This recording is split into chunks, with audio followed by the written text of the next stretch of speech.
And then I come around this curve and I'm like, that's a police officer car. So I'm looking in my rearview mirror like, is he gonna come out? Is he gonna come out? I slowed down, then I saw him and I'm like, dude, you're speeding. You know he's coming for you. Just don't let him have to chase you. Just pull over on the side of the street. So I pull over on the side of the street. I'm like, okay, while he's doing, let me get my ID ready. I want everything in my hand. First thing that comes to mind, of course, with every officer when they stop vehicles is, does this person have a gun? Is this person gonna fight me today? Is this gonna be a good, easy stop, or is this gonna be something where I have to use all my training that I've been taught? And what was interesting though is, normally officers come to this side, the driver's side. He came to the passenger side, which I was like, okay, this is a little different. And he kind of asked, do you know why I stopped you? But I can see his body was turned, so his hand is definitely on that gun. So I'm like, yes. And I'm like, yeah, was I speeding? So I got to the window, spoke with a gentleman. I saw his hands first thing. And he said, yep, you're doing got you about 85 miles per hour. I also asked him why he didn't use a turn signal when he changed over. He explained to me that he already knew that he was in trouble, and he just did not even think about using turn signal. He just figured I would try to move over as fast as he could to make my job easier, actually. So I'm like, okay, let me just make sure I'm respectful. Let me just make sure that, I do my part. I can't control him, but I can do my part. So I went back to the vehicle, explained to him that I didn't write him for the lane change, and told him I was going to write him a citation still for speeding in a 65 zone. I handed him the citation, and he explained to me, he was like, thank you so much. He's like, I really appreciate, you not writing me for everything. You gave me a break, and I see that. And he was just kind, polite. I'm assuming I was kind and polite, so the best of me brought out the best in him that created a great situation for everybody. He was like, when I do these public speakings, lots of times I talk to children. Lots of times I talk to African Americans usually, and I explain to them, just how you demonstrated to me on this stop that if you show respect, you get respect back. And he said, you get that? I said, absolutely. If I would have been here popping off at the mouth, I don't know what kind of day you had. Your wife could have pissed you off. A big black guy yesterday could have punched you in the face. I don't know what's going on in your world. But I said, I don't want to be that one to bring you drama today. I have stuff to do. You have stuff to do. Let's do what we need to do. And I sat there and I thought for a minute, and I'm like, wow, you know what? That's exactly all that I ever want being a police officer, is someone just show me respect and I show them respect back. And I said, hey, let me see that ticket real quick. He didn't know what I was going to do. And he took the ticket and just ripped it up. And he said, you know what? You're a good guy. I'm not going to give you a ticket. You saw his eyes got kind of watery, and he's like, oh my God, you gave me a warning. I just believe that 95, 97% of officers are good, decent people. That's just what I believe. If it's wrong, then I'm wrong. And I said, but I believe for those groups, if you treat them with respect, you're respectful, they'll see it, they'll respond to it, and then I believe the situation can be neutralized. If it's possible that you can change the situation based on your attitude, then let's just focus on what's possible. Hello and welcome to another edition of Word in the Burg. Good to have you back with us. Today we're talking about a very important topic, which is what to do if and when you are stopped by the police. Now, our police officers in Harrisburg are well trained. They know to interact with the population with respect and civility. But oftentimes these situations can be dangerous and they can escalate quickly and maybe turn into something that could have been avoided. So we want to talk about this today and have a conversation about what we can do to make things safer for everyone, community members and police officers, during what we're going to call the stop, the moment of contact between police and an individual. We are joined today by a very distinguished panel. We have Harrisburg Police Chief Thomas Carter. We have the Racial Justice Program Coordinator for the YWCA, Amanda Arbor. And we have our Community Policing Coordinator for the City of Harrisburg, Mr. Dave Botero. Looking forward to a really good conversation. We're going to start with you, Chief, though. Can we talk about, from the perspective of training, how are we training our officers during that moment of contact, during the stop, to interact appropriately with the public? If we're talking about a vehicle stop, as you know, Mayor, the vehicle stop is one of the most dangerous stops, but however, that's where a lot of police officers lose their lives at when it comes to a traffic stop. Harrisburg police are trained like any other agency that we treat people with dignity, respect, and understanding. When we approach the car, we want to approach in a safe manner because safety is everything, and police officers are trained on safety. You know, it's nice, you know, that the person would have the car already in park and have their hands in a situation where the police can view their hands, like on the steering wheel, the dashboard. If it's at nighttime, you know, you'll see that officers use their flashlight to hit the mirror, rearview mirror, to sort of blind the person, you know, so that we can approach them in a safe manner. But once the officer gets up there, you know, they're standing a little back from the car, and that's for the officer's safety. The officer should speak to the person, sir, ma'am, explain why they're doing a stop. If it's just a red light violation, if it's a stop sign violation or a yield sign violation. If it's into a more serious stop, like a felony stop or something like that, then quite naturally the situation is handled differently. But even those serious situations, it's always with respect and dignity when we address the person that we're stopping. Now, it should be a very easy-flowing conversation. The conversation should start with, you know, ma'am or sir, I stopped you because of this violation. You know, can you please hand me your driver's license and registration and insurance? You know, it's always helpful for the person to say, officer, I can hand you that there. I have my items above the sun visor, so I got to use my hands to reach up there to get the information, or in the glove compartment, either between the passenger and the driver's side, I got to open up the compartment and get it, or I got to reach across my seat to get it. So it's always good to have interaction with the police officers to let them know what you're doing, because police officers, I get complaints every day about individuals saying, well, when the police stopped me, they didn't look at me in my face. You know, they always had their head down, or they're just scanning the territory around. Well, we are trained to watch people's hands because the hands kill, the eyes don't. That's why when you're engaging a police officer, they will very rarely look you in your face and hold a constant stare with you, because they know, you know, that your hands are your most dangerous weapons, and the hands are what usually does damage to the police officer. It's not for disrespect, but it's for officer safety. People have to understand that when a police officer is out there working, doing their jobs, it's just like you as individual working at a factory. You know, if you work at a steel mill, let's say, you have safety goggles, you have gloves, you have a hard hat, you have steel-toe shoes. That's all part of the equipment that you're given for your safety to protect yourself. When it comes to the police, we're given tasers, mace,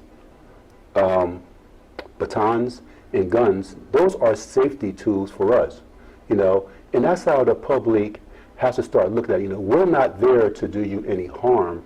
You know, we want to go home like the next person.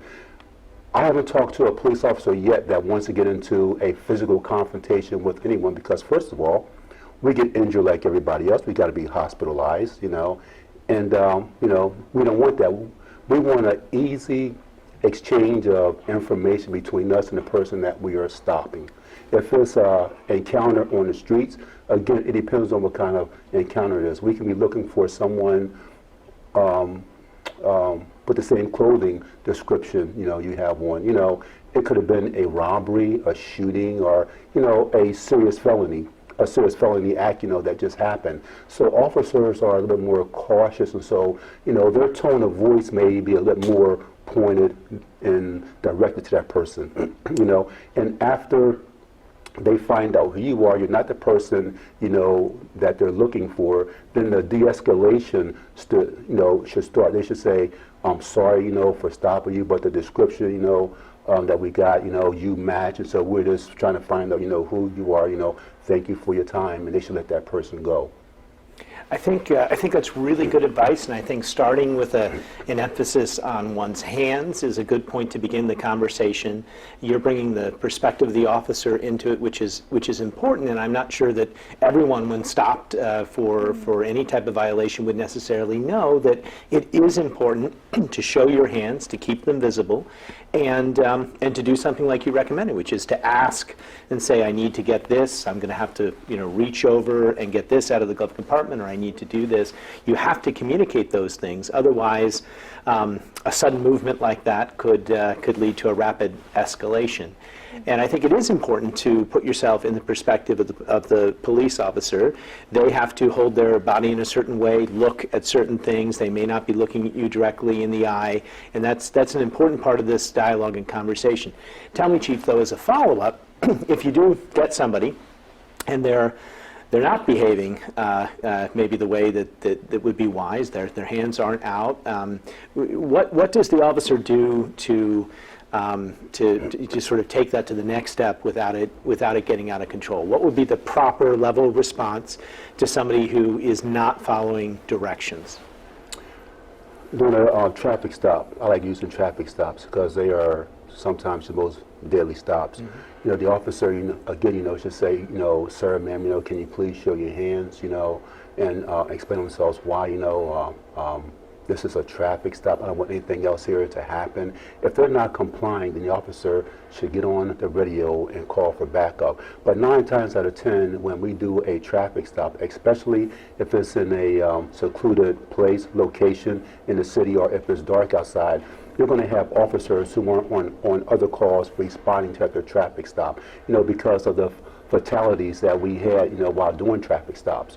So, again, you would see the escalation going up in the officer's voice. You would hear it going up in their voice, trying to get the person to comply with what they're saying. If they do not comply, then 9 times out of 10, that person can be hiding something. It can be something as simple as that they don't have any insurance. They don't have driver's license.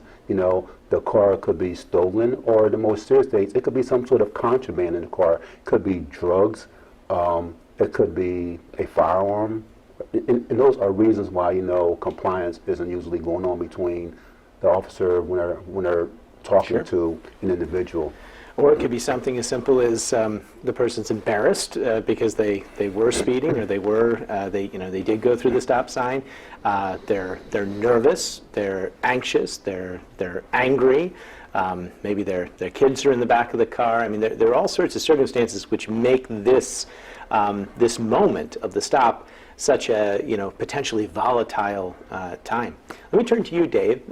You are the City of Harrisburg's community policing coordinator. You're out in the community all the time, and one of the things you do is spend a lot of time dealing with youth.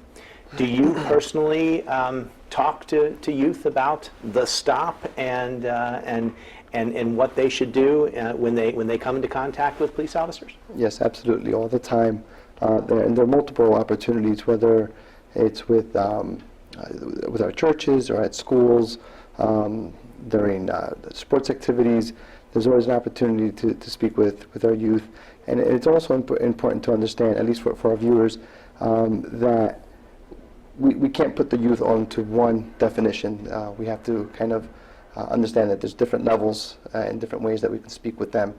And I let them know, if you're going to hang with Mr. Dave, you have to be cool with the police, and you have to be cool with the fire department, and you have to be cool with the city, because I represent all of it.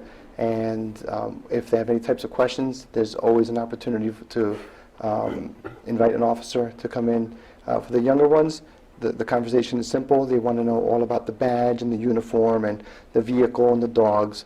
As they get older, there's opportunities to talk about career exploration. But all that's one big dynamic conversation about who the police are, what that person is behind the badge, how they are friendly, how we're always a part of the community, whether we're at Giant or at church or at Walmart. And during all that, it's a soft conversation about, if you engage with the police, stay calm, be cooperative, remain friendly, don't panic, control your emotions. And it's not a direct conversation, it's just more of an opportunity for them to say, oh, okay, they forget that there's a uniform. They forget that it's an actual stop, or it's an actual that something else could happen. So every opportunity is always a golden opportunity to speak with them about it. So sure. So from a community perspective, part of dealing with the stop and helping to de-escalate the stop as a concept is to make sure that youth have positive interactions with police in their lives before the stop. Right. So it's not such a foreign sentiment or such a scary moment. And developing those relationships, I think, are really, really important, and is sort of primarily what you do. But I imagine there's still an impulse, and you see this every day, that when you hear the sirens or you see the flashing lights, it's to run away or try and get out of there as quickly as possible. And that's not the best thing to do, is it? It's not. That's the number 1 and 2 and 3rd and 4th rule. Don't run. So when we do have these conversations with school-age children, it's again, they're not always they're not, certainly not the driver. So here we're talking with the front passenger, the rear passenger, rear vehicle passenger. So we just have to tell them to just remain calm and to cooperate. And that's in a vehicle. And if it's an opportunity, which happens to me as I drive around in the police van, the community police van, it's just to engage with them and have them approach the vehicle, or I get out and we can just have a friendly conversation.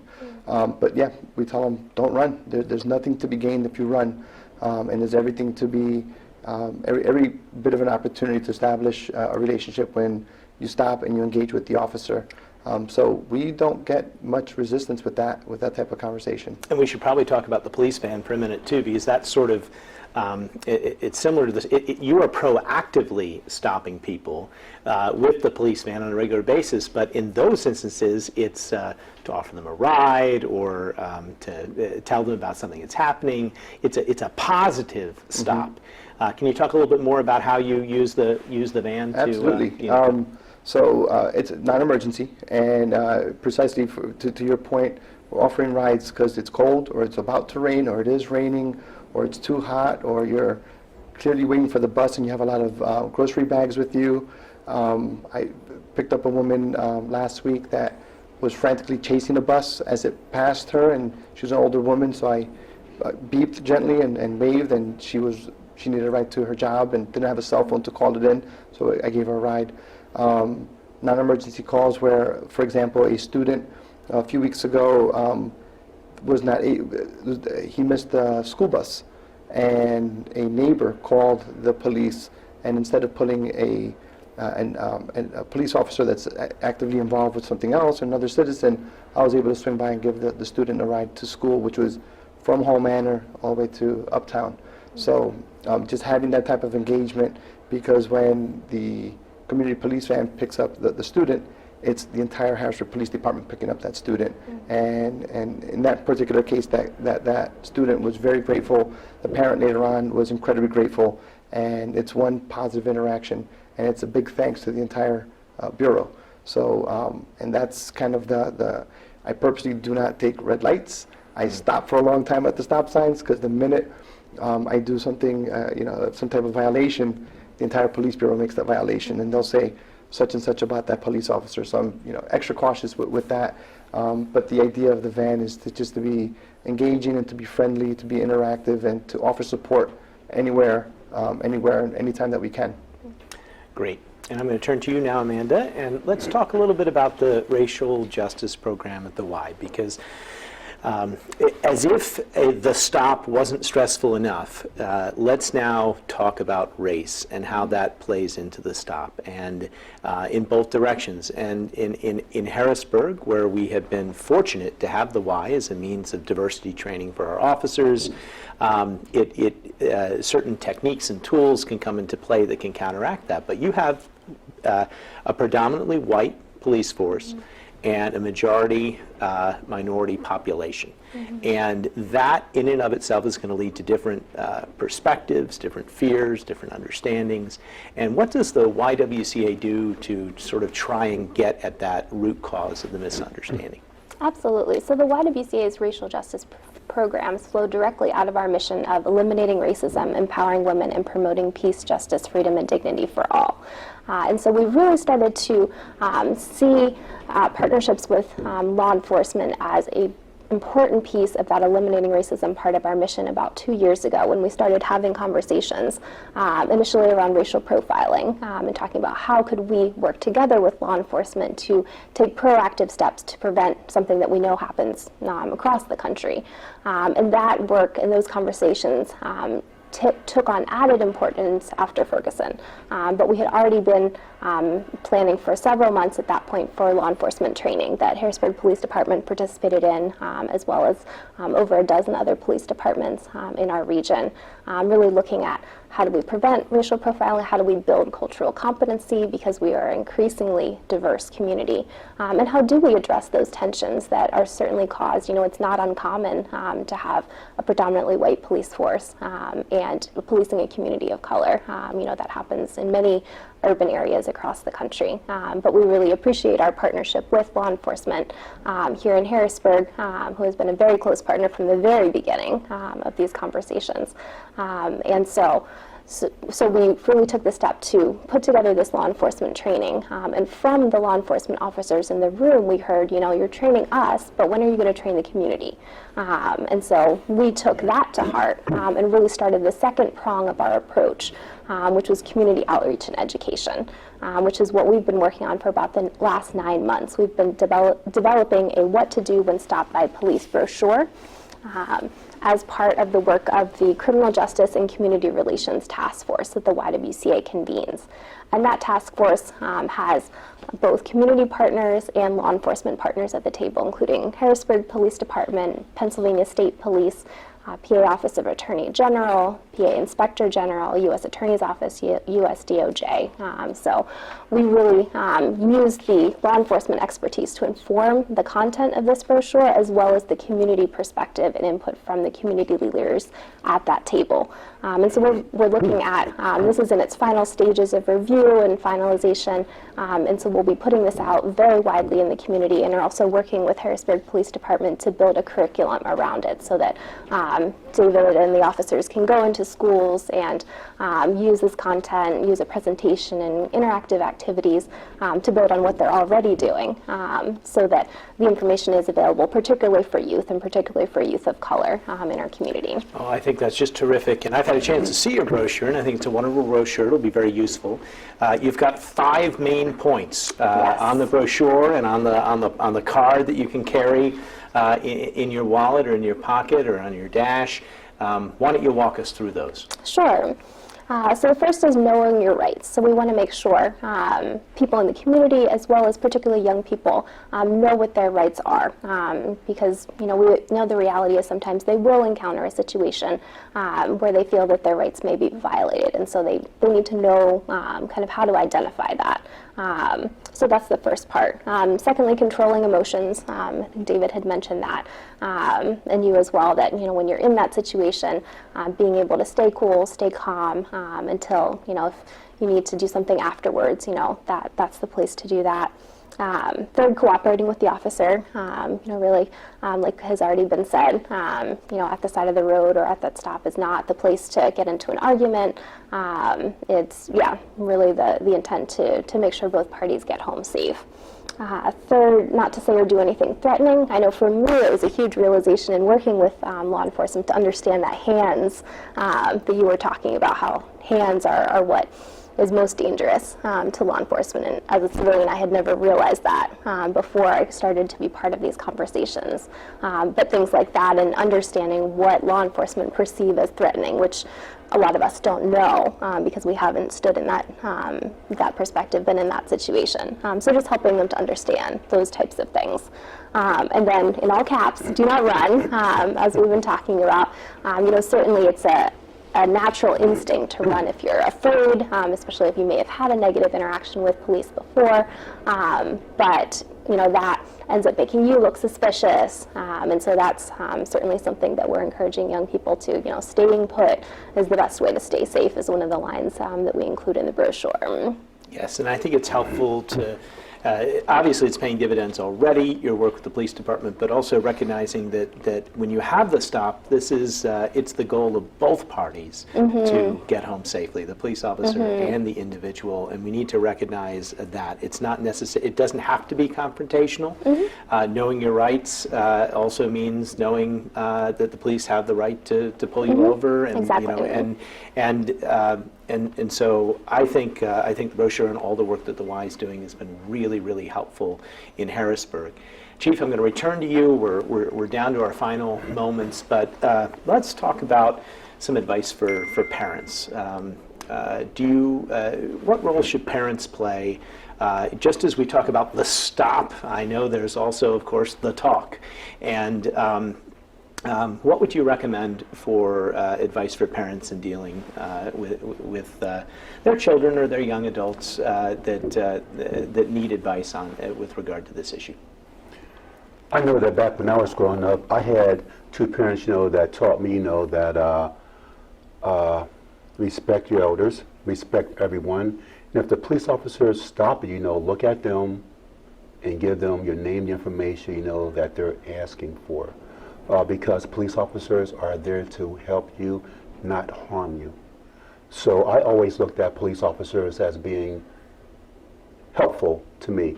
Now, not all police officers were helpful to me back then. Some of them, they would stop us and they would get, very, very smart. But I did meet a couple police officers, that were great guys. They would even come to watch us play sports and everything like that. Once they got to know us, they were in our neighborhoods walking around. We can talk to them. They would give us money. But for parents, they should let their kids know, that police officers are not the enemy. That police officers, they're a resource there for you. It would be also great to have the SROs back into the school system so that we can build a relationship with the young kids coming up so they won't have that fear.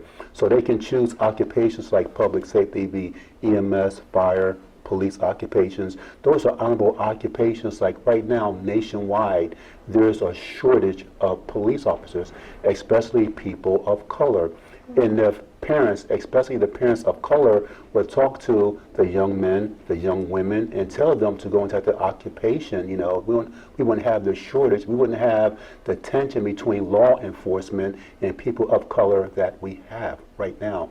So, I would like to get out there this message that we're testing in August. We're looking for all applicants. We will not discriminate against anyone. But Harrisburg is predominantly a Hispanic and Black neighborhood, and we need more of that on the police force. And I believe, with the young kids seeing that, it's just like the NFL draft. They see people that look like them, and that's what they want to be like. Parents have to have that conversation with them, say, look, there's a police officer that looks just like you. You can be just like that. And that would just then Black lives would really matter then. It wouldn't just be a saying, it would really happen. I think that's a great note to end on, Chief. Thank you very much. I want to let the audience know that we're very fortunate here in Harrisburg. We have Dwayne Bryant, who's a nationally recognized motivational speaker and author. He's written a book called The Stop, Improving Police and Community Relations. He's going to be coming here to speak to Harrisburg audiences soon.